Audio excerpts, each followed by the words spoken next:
What's going on, everybody? Shooting the shit with Baldy.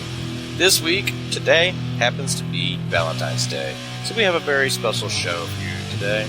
We have Jason Robinson from Gogatta. Gogatta will be returning for Metal in the Mountains 5 to do a reunion show, so crank it up and enjoy some Gogatta.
on the phone right now is Jason Robinson from Gogatta. What is going on, brother?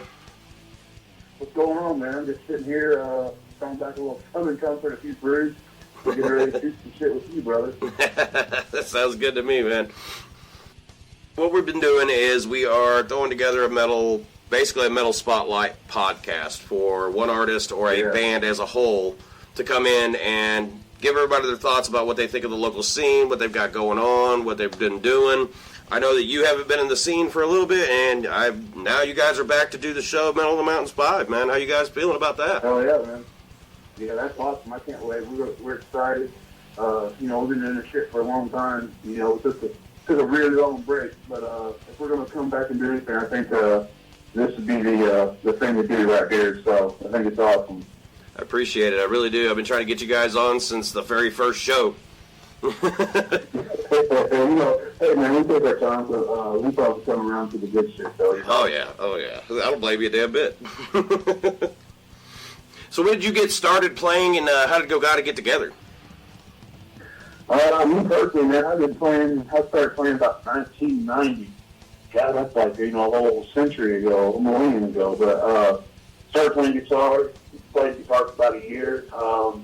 Then I had these cats at school playing. I was like, you know what? I want to be able to do that. They playing like some Phil Casey and shit like that on the acoustic, and I was like, I want to be able to do that. So I started played for about a year and realized on the guitar I wasn't getting very good. So I decided, hey, there's a lot of good guitar players around here. So if I want to do anything, I want to switch to bass. So I did that, and it came really natural. I think about 2 months later, I liked these dudes and told them I'd been playing for 2 years to get into the band and started playing with them. It was a cover band, which, kind of polished my chops or whatnot. And then I realized, hey, the covers are cool. I like playing that stuff, but there was something missing from it. So I started writing shit, and we started doing different stuff. And I finally got to an original, I guess it was a punk rock band, really, when I was 18. That was called Ridge and Frisbee. We started playing in St. Louis, Carbondale, because especially back then, that was the only place you could go to play, especially originals, and that was, you wasn't going to get paid shit. You just went to do it, try to get your music out there. Right. From Ridge and Frisbee, went on to play in a band called Pain with a guy named Aaron Edwards. I don't know if you remember him or not. He used to play in a band called Point of Violence back in the day. When we were still playing. After that, I walked away for a little bit, but, music never leaves you. About 2000, I started searching for people to play again. So I went to my old friend, Craig Nelson. He was a drummer. We started to jam just bass and drums. He was like, we need to get a guitar player. So I went to talk to Nick Hoffman at Main Street Records. Anybody that lives anywhere around Mount Vernon has been through Main Street Records. So Nick there. That jammed with him a little bit before. So we started to get together, writing some music and doing some stuff, and then we got a singer, so we had a full band, practice, wrote some stuff, played a show, did a show for a diabetes release, and we did that and realized that the singer just wasn't right for us. We began to go to the bathroom and fix his hair in between songs, so immediately after that show, we fired his stupid ass. And eventually, Craig ended up quitting, so we got Jeffrey into the band next, Jeff Ward. He was right for the band just because of his last name, Ward. His drummer wasn't last name Ward. We played a little bit, and we ended up getting Brian Alvis, and that was really when Gogatta really began to take off. And that was just early 2001, I guess. We started playing shows and just got crazy from there, That's pretty much how Gogatta began. Eventually we ended up getting Chester, which really just fulfilled the lineup and the songwriting process. But those years were just crazy, man. But that's how I got started. That's how Gogatta got started. Everything just kind of went crazy from there. I remember, I think it was SIMC 2, actually. I think it was the first time that I seen you guys. If I'm correct, I just seen earlier today that you had posted a link on, somebody had posted a link on the Gogatta page on the Facebook, and it was a flyer from SIMC 2. And if I recall, that's the show where somebody broke their guitar strap and they duct taped it to their guitar and continued playing at that show. And if I'm correct, there was a bunch of a wedding reception stage. Is that the right show I'm thinking of? I think so. Man, a lot of stuff is just really fun. Oh, I'd imagine. Honestly, we was really drunk before other things, so it's hard to say for sure. Because I remember seeing Chester. I remember seeing Chester running in a circle pit in front of you guys while you were playing. It was before you guys had Chester in the band. Oh man, that's because Chester's a maniac. Yeah. But that was what it was back in the day with SIMC. He was in the band Adrift at that point in time, which technically and musically was 10 times better than Gogatta ever hoped to be. And a lot of the bands were. So. But it didn't matter. They came out to our shows. We came out to their shows. Yeah. A lot of the upcoming bands that had just started hadn't really got a lot of play time or show time. We would make sure we get them on the bills, so that they could get some exposure with some people, But back in that day, the SIMC days, man, that was and it still is. But that's what really started this scene back then. The Southern Illinois Metal Collective, It was just all about getting rid of the bullshit, getting rid of the competition, and just helping one another. I mean, if everybody's trying to push each other down, nobody's going to make it. No, not at all. It's just going to make... As long as everybody's trying to lift each other up, yeah. Hopefully, we may never see anybody on MTV, but the shows are going to be better, the camaraderie is going to be better, hopefully the music's going to be better. And I think that's what we saw, So, yeah, because I do think that was a big deal back then. I think it still is today, man. It's strong as it ever was then. It's just a lot of the bands that were part of that back then are no longer. There's probably, I'd say 60% of the bands that were in SIMC have either moved out of the area or they're no longer together, or they've turned into other bands, Because I know a lot of bands that started out with this particular lineup. Then that lineup kind of splits away and a new lineup starts, and the old band name from the original stays put. So it does grow. Yeah. And I think also, through a lot of those bands, whether it be Assassin Youth, Gogatta, or Lunatic, or Poor, or Deadwire Confederacy, any of those bands back in the day, I really think you could have taken any band members, mixed them up, and come out with some really good music with the completely different bands, just mixed up band members from one another. Oh, definitely. And I think that would have been cool to see what would come out of that, but I think it was just... see, that's starting to happen today. One thing in mind. That's starting to happen today. It's starting to happen today because there's, totally.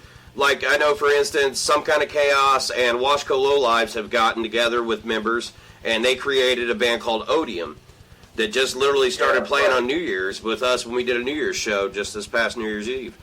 So it's starting to do stuff like that, and it's awesome to see it grow, and it was really awesome to finally get you guys to finally figure out one way that we could do this or another. I mean, I would have waited another 5 if I had to. So I'm really throwing a shout out with this one to Chester because I know that you guys wouldn't do it without him.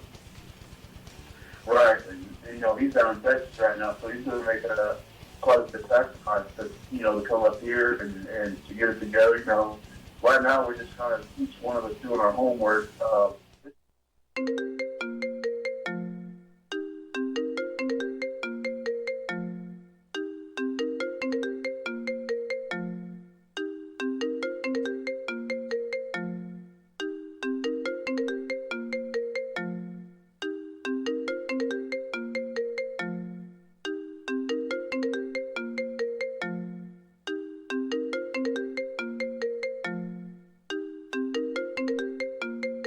For 10 years. Yeah. Since we played together as the original lineup. I know that Gogatta had done a couple of shows recently, but I wasn't a part of it at the time. I was doing some different stuff at the time, but it's been 10 years since we've been together, and so there's a lot of homework to be done, a lot of rust to be knocked off. I think I told you earlier, there's a couple songs I haven't heard in 10 years, so it's weird, man, trying to learn your own shit again after all these years, the bass lines I wrote, but now I'm trying to hear it and listen to it like it's some kind of cover. It's just a weird thing, man. But it's cool, it's really cool. I'm enjoying it. I'm loving it. You know, I'm ready to do a show or whatever might become of it. You know, so we don't know for sure yet. We'll just have to wait and see. You know.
What's the most screwed up thing that you have seen while being out on the road? I know that you there's a video on YouTube that I actually downloaded all the pieces through it, 1 through 6, and it seems like that was that a tour?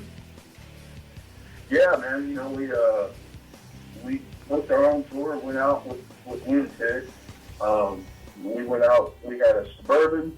At this point in time, Chester wasn't with us yet, so there's only 4 of us. But man, we had a Suburban and a trailer full of equipment, a little bit of money, a lot of Gatorade, white bread, and a little bit of lunch meat. We went out hoping we could make it back. Hoping we could have enough gas just to get back, you know. And, Right. We went down to Louisiana, out to Flagstaff, played everywhere in between, you know. And that was hard. It really was. I mean, by the time we got back, we had enough money to stay in a hotel room one night. We stayed at a friend's house one time. The rest of the time, we slept in that Suburban.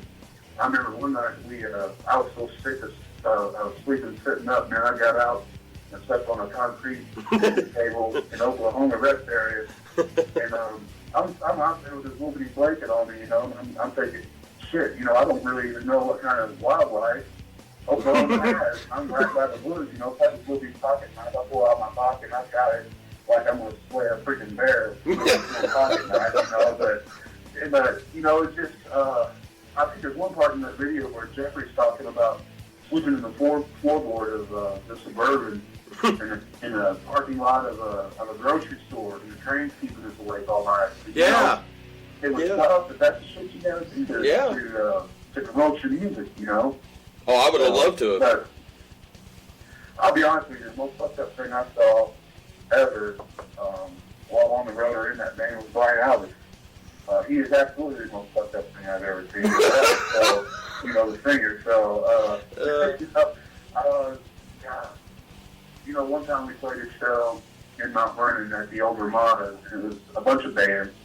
You know, he had a statement to make at every show, you know, and Right. there is a ex-Marine at one of those shows, and he didn't like what Brian had to say, thinking that we hate our country, which we never hate our country. We don't hate our country. We love our country. We just not real big on the government that tries to run it sometimes. Yeah. But anyway, Brian said what he had to say, and at the end of the show, this guy pulled him off stage and put him in a chokehold. Oh, shit. And basically choked him out, man, you know, and this whole big riot began to happen, and we got him outside, and one of the security guards tried to attack him, and it was just weird, man. You know, it's, when you got something to say that's kind of important, you're not always going to find friends saying that shit, you know. So right. We encountered that quite a bit, actually. So we kept told our security guard was Big Al, which was a big-ass aluminum baseball bat wherever we went, because you just never knew. No. I mean, you know, if we played in Southern Illinois with our brothers, whatever, we kind of had a problem that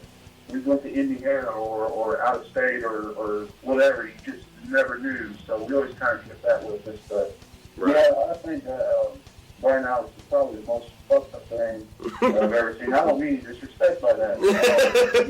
He's a one of a kind, you know, and I love the man. But oh yeah. He is definitely one of a kind. He took off all his clothes and streaking one night at New Year's Eve. That was pretty cool. You know, it was kind of fucked up. The only guy that I ever known that hit me hard enough to knock me down was Brian Alves, and he didn't really need to do it. He was playing way back at the beginning, 10-10 Alley, I think is where it was at. And I was doing something, coming around and caught me on one foot. He just pushed me. Well, he used to have a lot of shows. It wasn't a big deal. He always kind of pushed me. I just kind of bounced back. I'm pretty big dude. He caught me off guard, caught me off balance, and dude, it felt like a freaking semi-truck hit me. And I went across the stage and fell. And he didn't really know what else to do at that point. He didn't really expect me to fall, so he just flipped me off and jumped on me, and we both stumbled off stage. And I guess it was a good show. I don't know. We both were pretty sore after that, so it was kind of cool. You know, we saw a lot of fucked up shit back in the day, though. There's all kinds of weird shit going on. Oh, there always is. I mean, I don't know if you meant sober or drug induced, you know, because those are kind of separate issues there. I don't know for sure, but we saw a lot of extra weird shit when we messed up. So. It's always when you're so hammered you can't get your phone working right to record it. Do what? I said it always happens when you're so screwed up you can't figure out how to work your phone to record it. For real, yeah.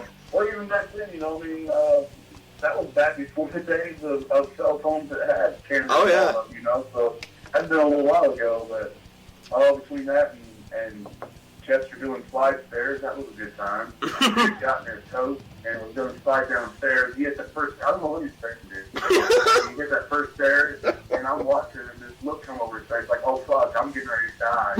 You know, and he slipped, and the next stair he hit was the very bottom step, and it was funny, but, I mean, kind of wasn't, because he kind of screwed up his knee, but I'll never forget the look on his face, and he really thought he was going to die that night, so that was pretty cool. You know, a lot of this shit was just alcohol and drug induced, and it was just, you know, good times but bad times at the same time, you know. So, and you know, that's kind of why we ended up calling it towards the end of the day, because we didn't really truly believe somebody was going to end up dying. We just took it too far in a lot of areas. We really did.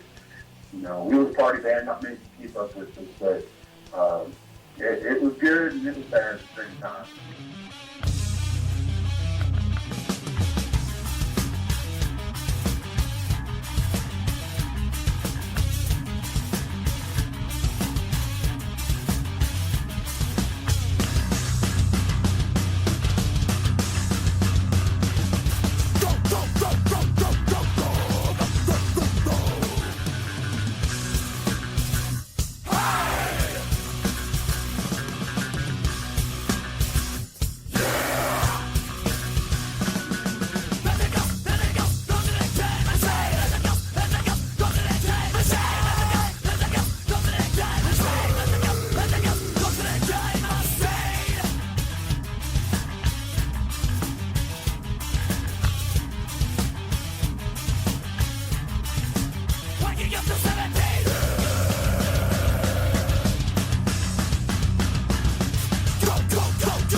What do you think of the scene today? You know, I've been out for a little while. It's changed a little bit. The music's changed a little bit, you know, but to me, I think that just the fact that there is a scene still in Southern Illinois is a testament to the fact that I think it's tremendous, especially, it's almost a resurgence here in the last few years, especially what you've been doing with the Melbourne Mountains and everything. You know, I know it never completely died out, but it did get a little weak for a while, and I think it really has resurged over the past few years, and I think it's really almost feels like at this point right now it's getting ready to break through again and be something something really special again, like I remember back in the day with SIMC, you know. So, and I don't know, maybe it's always been that way. Maybe I just wasn't in the midst of it all, but it really seems like there's something special that's brewing right now that's getting ready to break forth again. So, really excited to see what's getting ready to happen, what's been happening.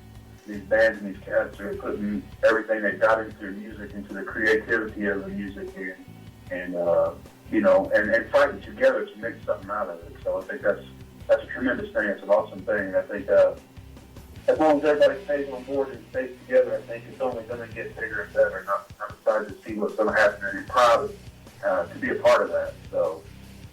Yeah, I don't think it actually went away. I think what happened is you had some bands that kind of laid low, kind of went back underground again, because it got, back then the scene was there, but it was like back in the basement, you know what I mean? Like nobody was getting out and trying to play any of these venues anymore.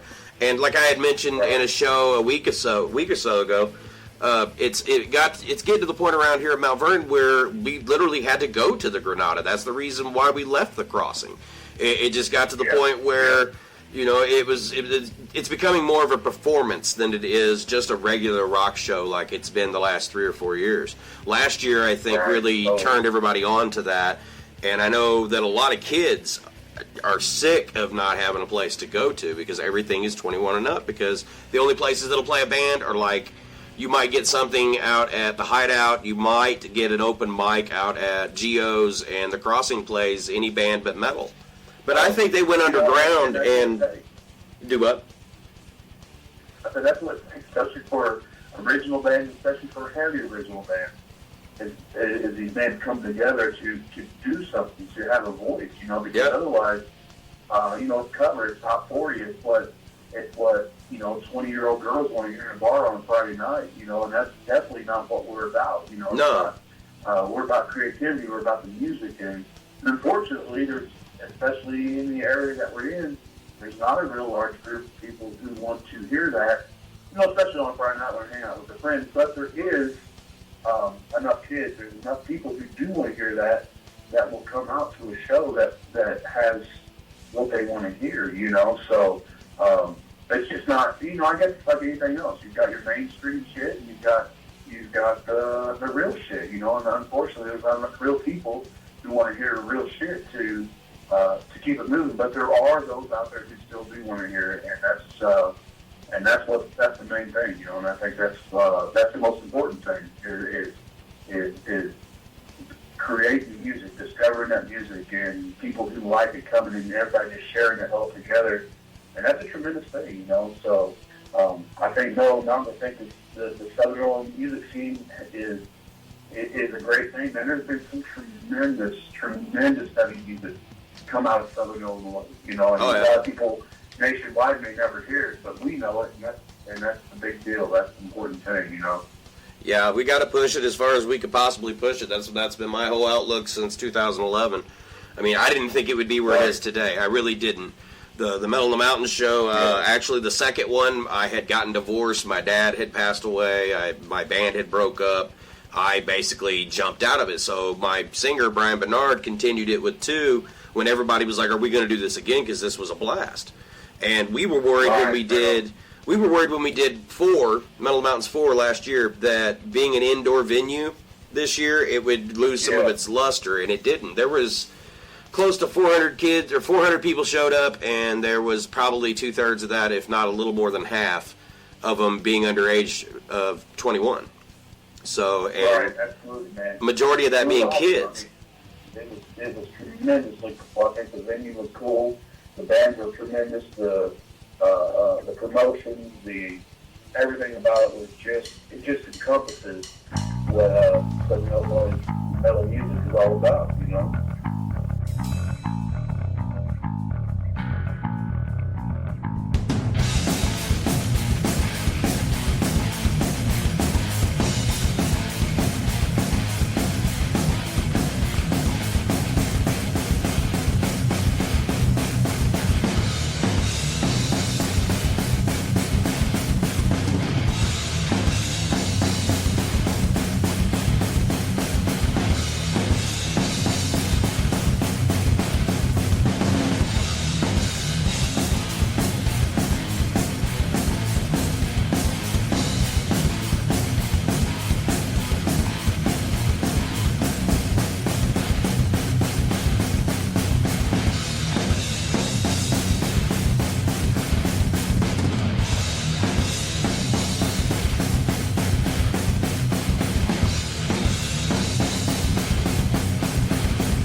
Hey, since you guys have been back together now, I mean, since you guys have been trying to, like you said earlier, knock the rust off of everything, have you guys heard any outpour or any reach from the old SIMC gang?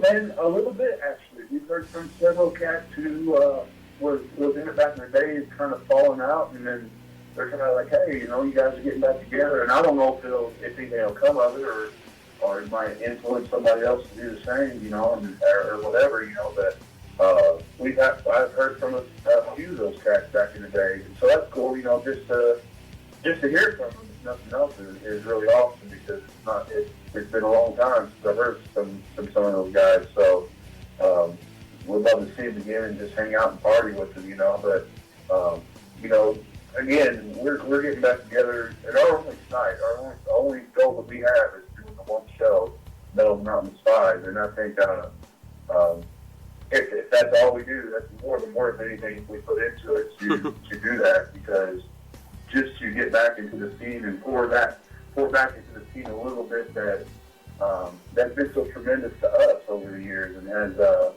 been a big deal to us, a big part of our lives. It's not Gogatta that's helped the scene. It's been the scene that's helped Gogatta over the years. That embraced us and just really, really been a big part of our lives. So we owe everything to the Southern Illinois metal scene. It's not the other way. So we've heard from some of those guys, and hopefully we'll hear from more. A lot of us have kept in touch over the years.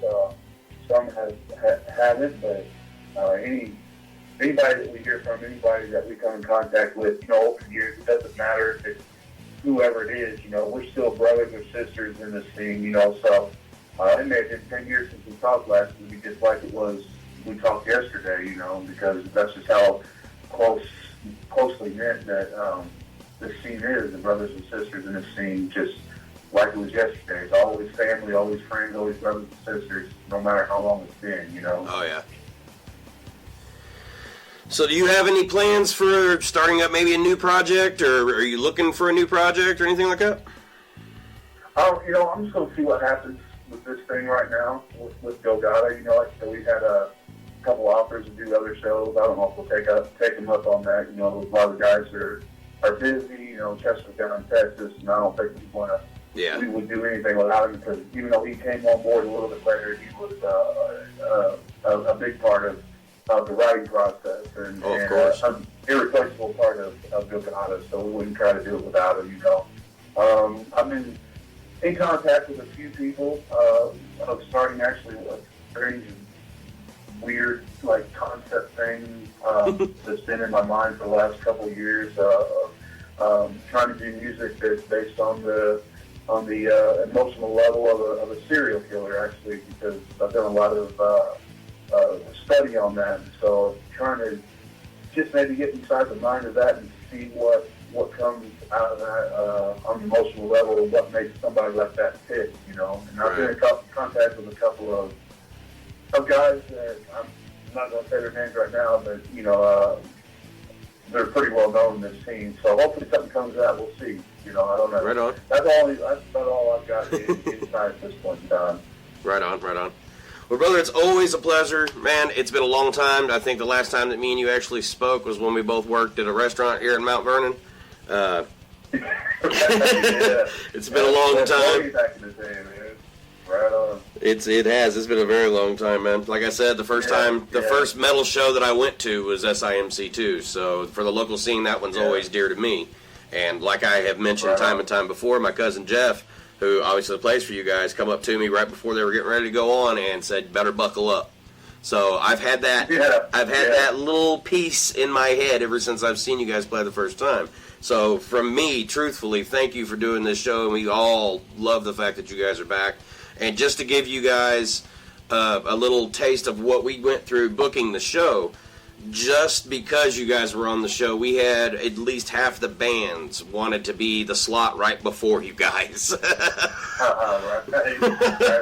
Well, because a lot of these guys... Go ahead. Humbling. That's humbling that anybody even, 10 years down the road still even gives a shit at all, so that's really cool, man. I appreciate that. Yeah, a lot of these guys started bands, including myself, because of Gogatta. So you guys have no idea how much part of the scene you guys truly meant to all of us.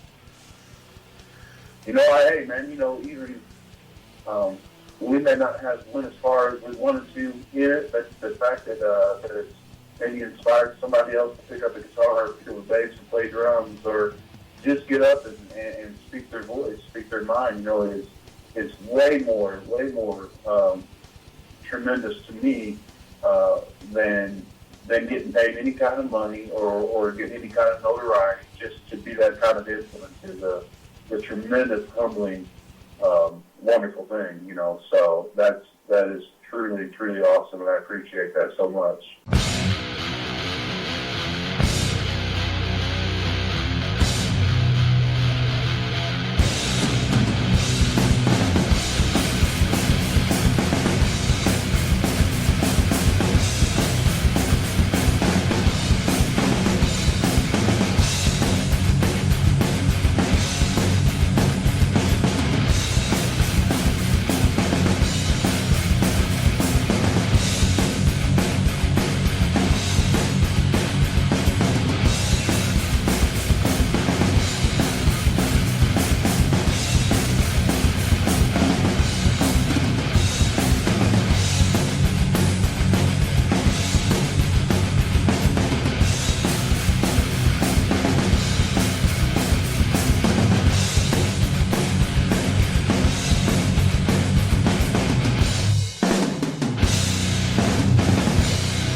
And that was Gogatta with Second to None, Lestat, 17 November, and the two lost tracks, Hellfire and Cotton, and Dinosaurs on the Ark.